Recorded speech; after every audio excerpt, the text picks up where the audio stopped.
വറുത്തരച്ച് പുളിയും എരിവും ഉപ്പും എല്ലാം സമാസമമായി കറി കൂട്ടാൻ എന്ത് ടേസ്റ്റാണെന്നറിയാം. ഒന്ന് ചെയ്ത് നോക്കണേ നിങ്ങൾ. ഇതെങ്ങനെയാണ് ചെയ്യുന്നതെന്ന് ഞാൻ പറയും. നാടനാണ്.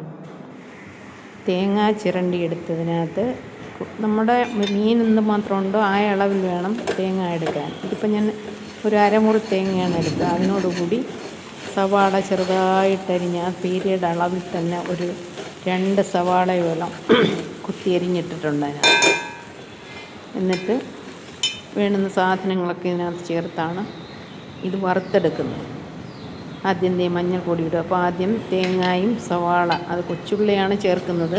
കൊച്ചുള്ളി ഇല്ലാഞ്ഞുകൊണ്ടാണ് സവാള ചേർത്തത്. അപ്പോൾ അതിനകത്തേക്ക് മഞ്ഞൾ ഒരു 1/4 ടീസ്പൂൺ മഞ്ഞളിട്ട് എന്നിട്ട് ചിക്കി കൊടുക്കണം. അടി പിടിക്കാതെ ഇങ്ങനെ ചിക്കിക്കൊണ്ടേയിരിക്കണം. അതൊന്ന് കരിയോ എങ്ങാനും ചെയ്ത് കഴിഞ്ഞാൽ പിന്നെ വലിയ ബുദ്ധിമുട്ടാണത്, കഴിക്കത്തേ ഉള്ളൂ. അപ്പോൾ അതിന് ശേഷം കുരുമുളക് ഇട്ട് കൊടുക്കുക. അതുപോലെ ഏലയ്ക്ക അതിൻ്റെ തൊലി കളഞ്ഞ് ഉള്ളിൽ ഇത് മാത്രമേ ഇട്ട് കൊടുക്കുള്ളൂ. 2 ചേർത്താൽ മതിയാവും. അത് കഴിഞ്ഞിട്ട് പെരിഞ്ചീരകമാണ് ചേർത്ത് കൊടുക്കുന്നത്.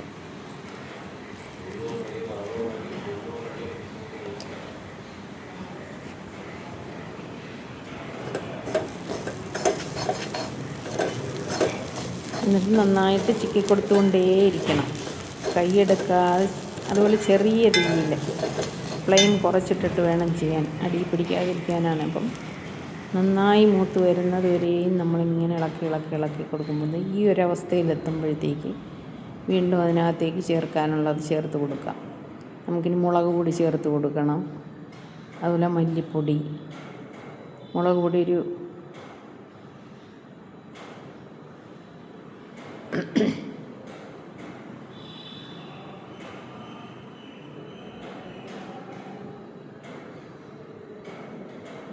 എരിവ് വേണമെന്നവരുടെ ഇഷ്ടത്തിനനുസരിച്ചാണ്. അതായത് 4 സ്പൂണാണ് ഞാൻ ചേർത്ത് കൊടുത്തത്. നിങ്ങൾക്ക് അത്രയും വേണ്ടെങ്കിൽ കുറച്ച് ചേർക്കാം. മല്ലിപ്പൊടിയും ഒരു 2-2.5 സ്പൂണോളം ചേർത്ത് കൊടുത്തിട്ടുണ്ട്. അതെല്ലാം കൂടെ നന്നായിട്ടൊന്ന് ചിക്കി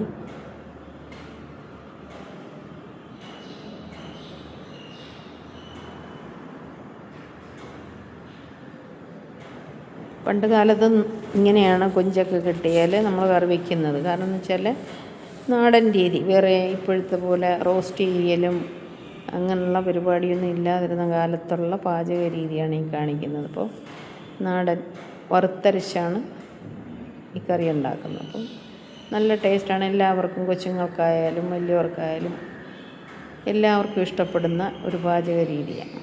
കൊഞ്ചൊക്കെ ധാരാളം മേടിക്കാൻ കിട്ടുമ്പോൾ ഇതുപോലൊന്ന് ചെയ്ത് നോക്കണേ.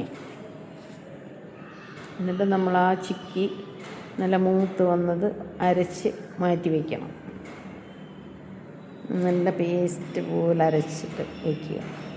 ഇത് അരയുന്നതിനനുസരിച്ചാണ് കറിക്ക് ടേസ്റ്റ് കൂടുന്നത് തന്നെ.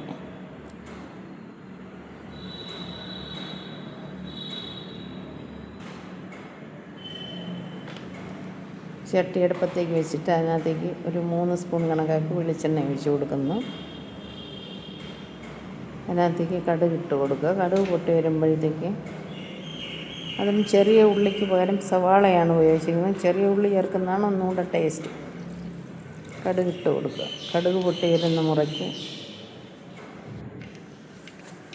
നമുക്ക് ഉള്ളി ഇട്ട് കൊടുക്കാം. അതിൻ്റെ കൂടെ വെളുത്തുള്ളി ഇഞ്ചിയൊക്കെ ഇട്ട് കൊടുക്കാം. പക്ഷേ ഇവിടെ വെളുത്തുള്ളി ഇഞ്ചിയൊന്നും ഇല്ലാത്തത് കൊണ്ട് വെളുത്തുള്ളി ഇഞ്ചി എല്ലാം കൂടെ പേസ്റ്റാക്കി വെച്ചിരിക്കുന്നതാണ് ചേർത്ത് കൊടുക്കുന്നത്. പച്ചമുളക് ഇട്ട് കൊടുത്തു.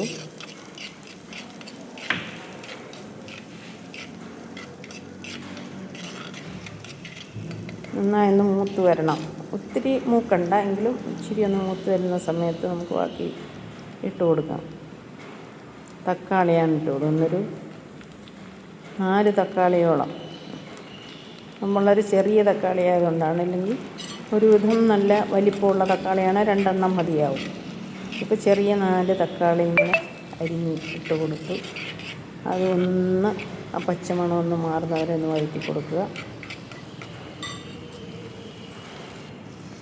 അത് കഴിഞ്ഞ് കറിവേപ്പില ചേർത്ത് കൊടുക്കുക. കറിവേപ്പിലയും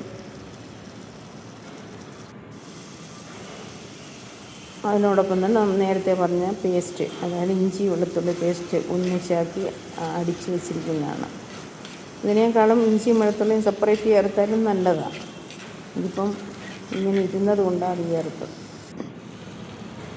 പിന്നെ ചേർത്ത് കൊടുക്കുന്നത് ഉപ്പൊക്കെ വളരെ കുറച്ച് ചേർക്കുക.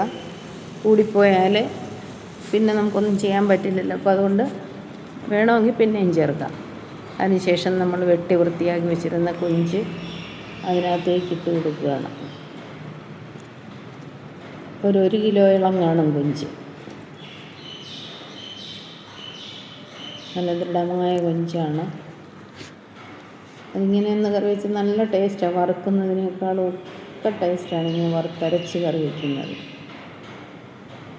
ഇത് കഴിച്ചിട്ടുള്ളവരൊന്ന് കമൻറ്റ് ചെയ്തേക്കണേ, കൊള്ളാവോ കൊള്ളത്തില്ലേ എന്ന്. കാരണം ഇപ്പം ഇത് കഴിച്ചിട്ടുള്ളവർ ഭൂരിഭാഗം കാണുമായിരിക്കും. ഇപ്പം കഴിച്ചിട്ടുണ്ടെന്നും കൊള്ളാമെന്നും ഒന്ന് കമൻറ്റ് ചെയ്തേക്കണം. ഇനി ആ കൊഞ്ചൊന്ന് കുക്കായി വരുന്നത് ഒരു ഇച്ചിരി നേരം നമുക്കൊന്ന് അടച്ചിട്ടിട്ട്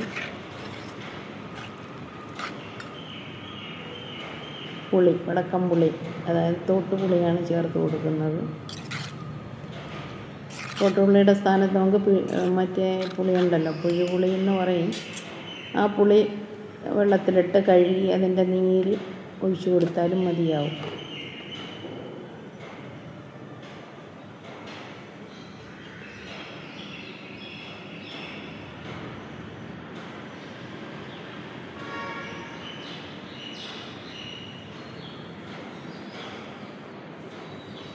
എത്രത്തോളം വെന്തിട്ടുണ്ട്. ഇനിയിപ്പോൾ ഇതിനകത്തേക്ക് നമുക്ക് നേരത്തെ അരച്ച് വെച്ചിരുന്ന അരപ്പുണ്ടല്ലോ, അത് ചേർത്ത് കൊടുക്കാം.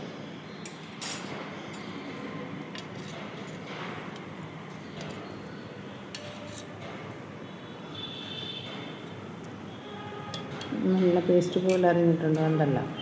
അപ്പോൾ ഇതുപോലെ അരയ്ക്കണം. ഇതിനേക്കാളും നല്ല മൃദുവായിട്ട് അരച്ചെടുക്കാമെങ്കിൽ അത്രത്തോളം ടേസ്റ്റ് കറിക്ക് തോന്നും.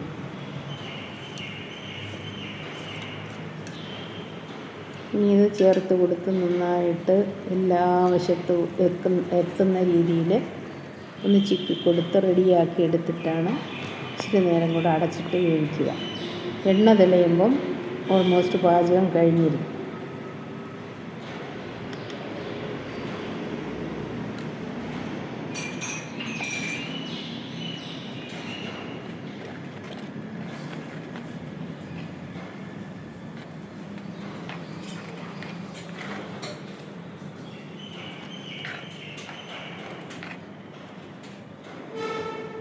Thank you.